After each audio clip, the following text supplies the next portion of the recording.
Hello and welcome to our first video for AP Calculus. This is section 2.5, which is implicit differentiation. So far, we've been finding the derivative of explicit equations. And all that means is that our equations have been in this form. We've had y equals, so we haven't had to worry about y's being over on the other side with the x's. So we've been doing our slope of the tangent line, we've been doing our y prime, we've been calling it dy over dx. What we haven't realized is that when we take the derivative of y, it's not just disappearing. Yes, it is, we're writing our notation of y prime, but now we're going to understand where this notation is going to come in handy. We are going to be working with equations that are implicit in nature, which means either we can't solve it for y, like we have here, or we could solve it for y, but we like the order or the placement of our equation as it is. So we could solve for y, but we're not going to.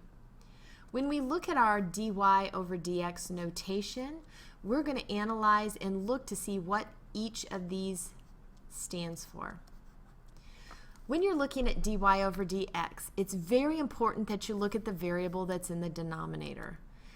That variable that's in the denominator, that x, that means it's the independent variable. It's the variable that everybody else is in terms of. The variable in the numerator, and there may not be a variable shown in the numerator, but basically any variable other than the one on the bottom is going to be held dependent, which means anytime you take the derivative of it, you're going to have to explain that it is in terms of x. And let's see what that's going to look like. I'm going to be asked to find dy over dx, or I may be asked to find the first derivative, or they may actually write out first derivative. Either way, any of that notation still means for us to find dy over dx. So if you are the independent variable, like x is, when you take the derivative of x, you're going to take the derivative just like you've always done. So the derivative of x is 1. When you take the derivative of any variable that's dependent, like our y, you take the derivative just like you normally do, but you have to explain that you are changing with respect to the independent variable. So anytime you take the derivative of a y, you must attach that dy dx to it. They're asking us to find dy dx or find that derivative, so we will then have to solve for dy dx. So now we'll have a little bit more algebra involved in our problem. Algebra the same way, you're solving for dy dx. We're going to have to divide both sides by 6y, so our final answer is going to be 1 over 6y. So this is our game plan for every problem from this point on. We are going to differentiate both sides of the equation with respect to x, and that's because we are finding dy over dx. Once we do that, we're going to collect all terms involving dy dx on one side of the equation and all those terms that have no dy dx to the other side. Which side you decide to go to is totally up to you. We will then factor out that dy dx as a common factor, and then we'll divide to solve for dy dx. You're going to really have to watch your algebra and remember that all rules still apply: product, quotient, and chain, and power. All of those apply. Let's get started on our first example. When I look at this equation, I couldn't solve it for y even if I wanted to, so we have no choice but to do this problem implicitly. When I take the derivative of y cubed, that's going to be 3y squared dy over dx. Taking the derivative of y squared is 2y dy over dx. The derivative of 5y is 5 dy over dx. Then the derivative of negative x squared, remember x is independent, it needs no help from a dy over dx. That equals our constant. Our constant is 0. We have no problem with a dy dx because it's 0 times anything would still be 0. So we differentiated both sides. Now We're going to get them separated. Since how I have so many terms already on the left side, I'm just going to add my 2x to the right side.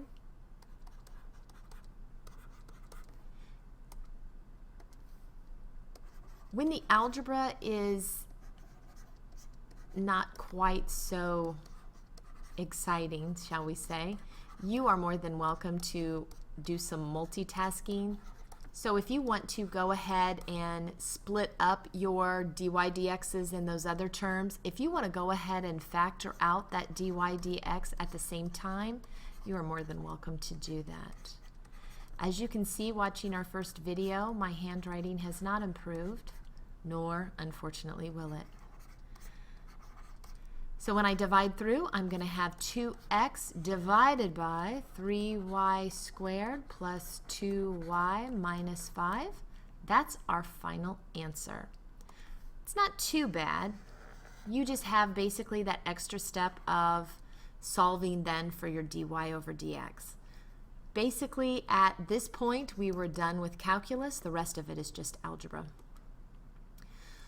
Our next example, once again, I could go ahead and solve this for y, but if I did that, I would have a positive and a negative equation, so I would have created two problems, and I know some of you don't like to do one problem, let alone two, so we'll keep it implicit. The derivative of x squared is 2x. The derivative of y squared is 2y dy over dx. The derivative of 16 is 0. Once again, it doesn't matter what side you take your dy dx's. I'm going to mix it up and take it to this side. I'll divide both sides by my 2y because I want to solve for my dy over dx. We will want to simplify our fractions as much as we possibly can. We will be finding the second derivative of implicit equations. It gets pretty exciting. We'll be doing that in class, because I want to see the expressions on your faces. No, just because I really want to make sure that you've got it. And when you take the second derivative, you will definitely want this to be as small as possible. So my final answer is x divided by y. So that will represent the rate of change of our original equation. Looking at example 3, you'll notice, oh, we have a chain rule. How exciting is that? If you want to rewrite it, I would probably do so. So this is going to be 2y minus 1 to the 1/2 power equals 5. Now we're ready to take the derivative. We're not even going to worry about trying to solve for y, even if we can. We're just going to do all of these implicitly so we can practice. The derivative of 3x is just plain ordinary 3. The derivative of 4 is 0. The derivative of my chain rule here, I've got to do the derivative of the outside. The inside's not going to change. So we took the derivative of the outside. We're going to multiply that by the derivative of the inside, which is 2. That's going to equal the derivative of 5, which is also 0. I want to simplify this a little bit, and I also want to go back because look what we forgot. We took the derivative of that 2y, which is 2, and then dy dx. Notice the dy dx is right here because that's when we took the derivative of a y. That equals 0.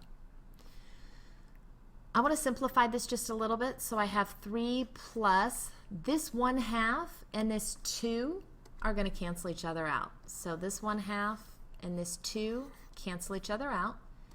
I have a negative exponent, so I'm going to put that in the denominator, and I'm going to return this to the radical that it once was.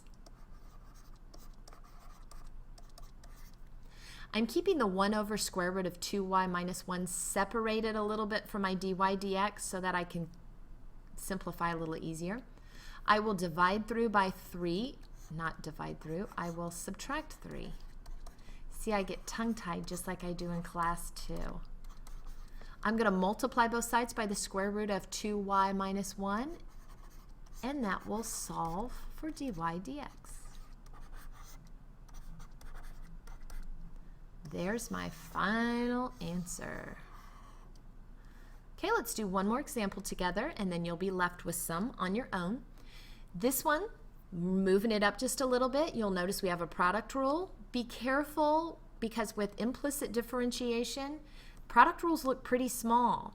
You've got x squared times y. Gosh, it's barely even noticeable.